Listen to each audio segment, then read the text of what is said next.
Hello students, पिछले lecture में हम बेधड़ जी से संबंधित क्वेश्चंस कर रहे थे। आज हम उससे आगे करेंगे।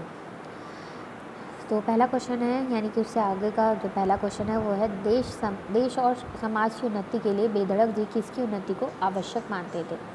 तो वो था किसानों की उन्नति के लिए बेधड़क जी जो है वो आवश्यक मानते थे। वहाँ की खैर नहीं रहती जहाँ पर हो। तो यहाँ पर किसकी बात कर रहे हैं वे, तो वो है फूट और बीमारी। नेक्स्ट है, बेधड़क जी के परम शिष्य का नाम क्या है। तो उनके जो परम शिष्य थे वो थे सतदेव स्नातक। बारात की तादाद की तुलना पृथ्वी सिंह ने किससे की है। तो उन्होंने यहाँ पर इसकी तुलना की है हिटलर और मुसोलिनी की फौज से। बेधड़क जी शादी के दरमियान किस परंपरा को बदलना चाहते हैं। तो यहाँ पर वो जो जिस परंपरा के खिलाफ थे या बिल्कुल विरोधी थे वो था कन्यादान।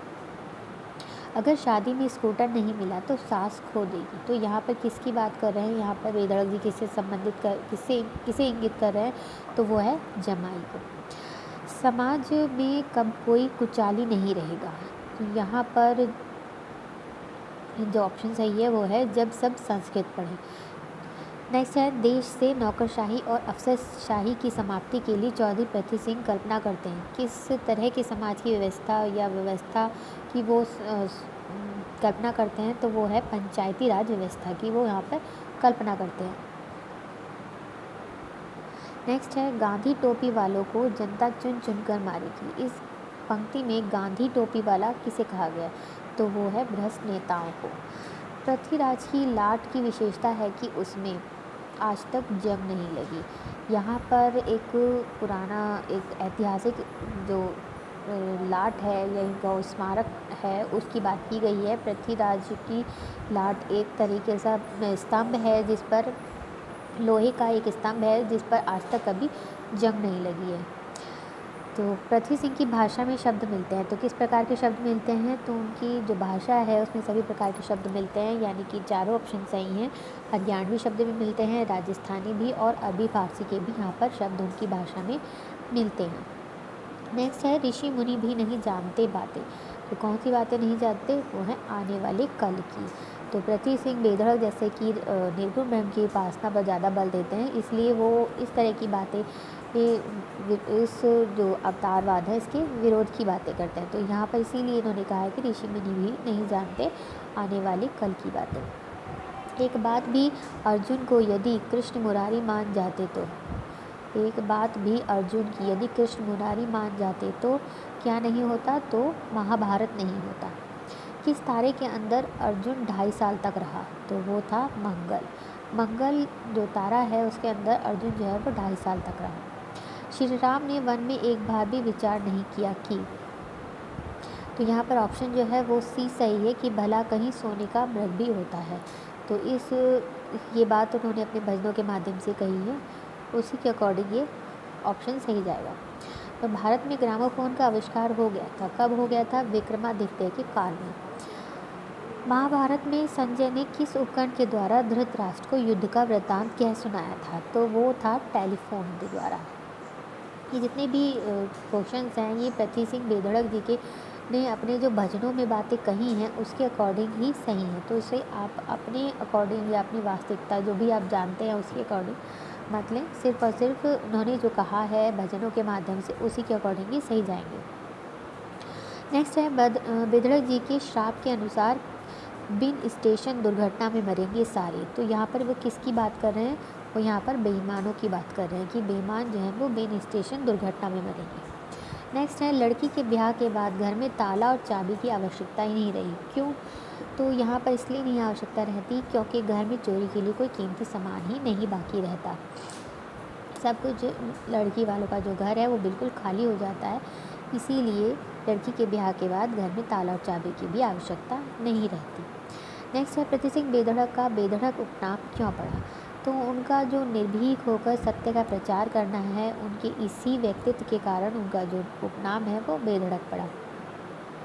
आर्य समाज के नियम एवं ऐतिहासिक उपाख्यानों को सरस एवं आकर्षक रूप देकर भजनों द्वारा जनमानस में उतारना किस कवि की कविता का लक्ष्य है, तो ये है पृथ्वी सिंह बेधड़क।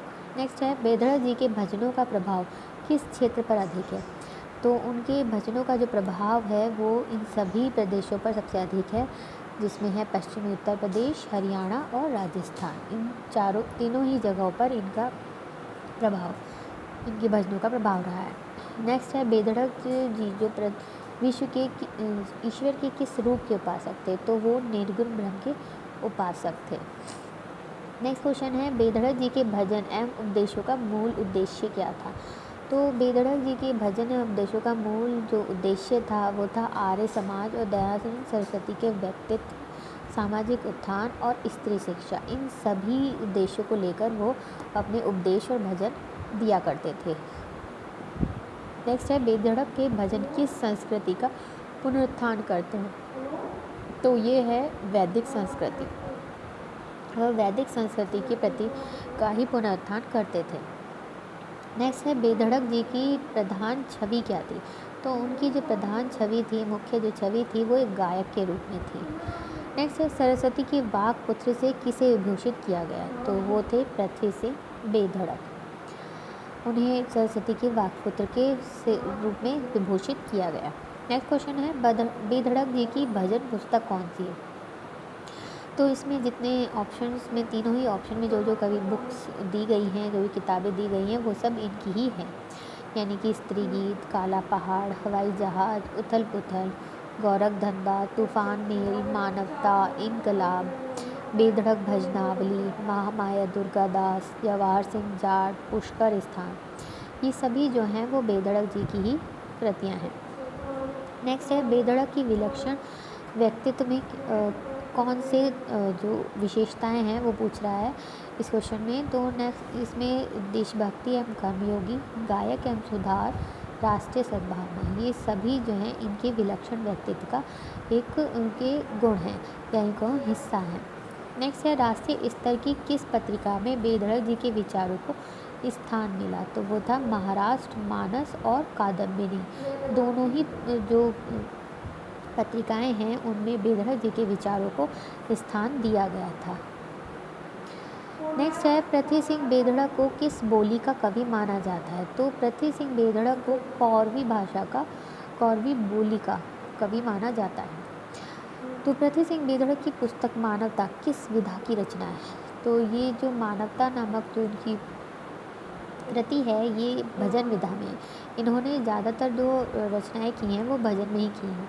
नेक्स्ट है मानवता पुस्तक का मूल विषय क्या है, तो उसके अंतर्गत उनका जो मूल विषय है वो है मृत्यु बोध। मानवता पुस्तक कब प्रकाशित हुई, तो ये प्रकाशित हुई है सन 1972 में। अब यहाँ पे भी सूची 1 को सूची 2 से मिलान की बात की गई है। तो यहाँ पर जो है पहला क्वेश्चन है कि दुनिया में कर्म फल रहे अटल टाल सके नहीं कोई, ये जो लाइन है ये किस भजन से संबंधित है, तो ये है भजन नंबर 1 से। नेक्स्ट है कैसे करें फ़कर चकर मकर हमें आए बहुत हंसी, तो ये है भजन नंबर 4 से। नेक्स्ट है बर्बाद हुआ है अपने आप किसान, ये जो है ये भजन नंबर 10 से संबंधित है। नेक्स्ट है मानस सबका भला किया कर, यह इसका संबंध है भजन नंबर 53 से। यहाँ पर इन्हें कोटेशन दी गई है और उससे संबंधित कुछ क्वेश्चंस पूछे गए हैं। तो पहले हम कोटेशन देख लेते हैं। देश ईश्वर की भक्ति को सदा राखिए याद, अपने घर की खातिर मत कर औरों का घर बर्बाद, फिर 8 पहर रहे खैर बहर बिन पैर फैलाकर सोटा। तो इन पंक्तियों के माध्यम से कुछ क्वेश्चंस पूछे गए हैं, देख लेते हैं।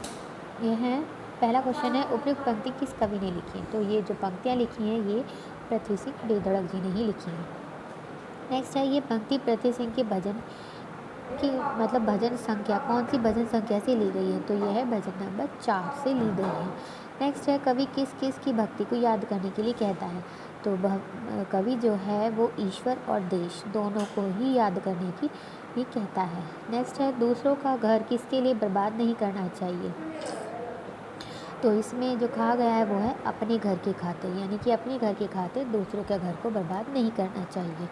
नेक्स्ट है खातिर शब्द का अर्थ क्या हो सकता है, तो यहाँ पर खातिर शब्द का जो अर्थ है वो है के लिए। अंतिम पंक्ति में अलंकार कौन सा है, तो अंतिम पंक्ति में अलंकार जो है वो है अनुप्रास। नेक्स्ट है प्रस्तुत पंक्तियों में किस भाषा का प्रयोग किया गया है, तो प्रस्तुत पंक्तियों में खड़ी बोली का प्रयोग किया गया है। नेक्स्ट है पैर फैलाकर सोए हैं। ये जो उक्ति है ये किस प्रकार की उक्ति है, तो ये एक मुहावरा है। नेक्स्ट है पैर फैलाकर सोना, मुहावरे का क्या अर्थ है, तो इसका अर्थ है निश्चिंत होना। नेक्स्ट है प्रस्तुत गीत पृथ्वी सिंह की किस कृति से उद्धृत है, तो ये इनकी मानवता नामक कृति से उद्धृत है। तो आज के लिए इतना ही। Thank you.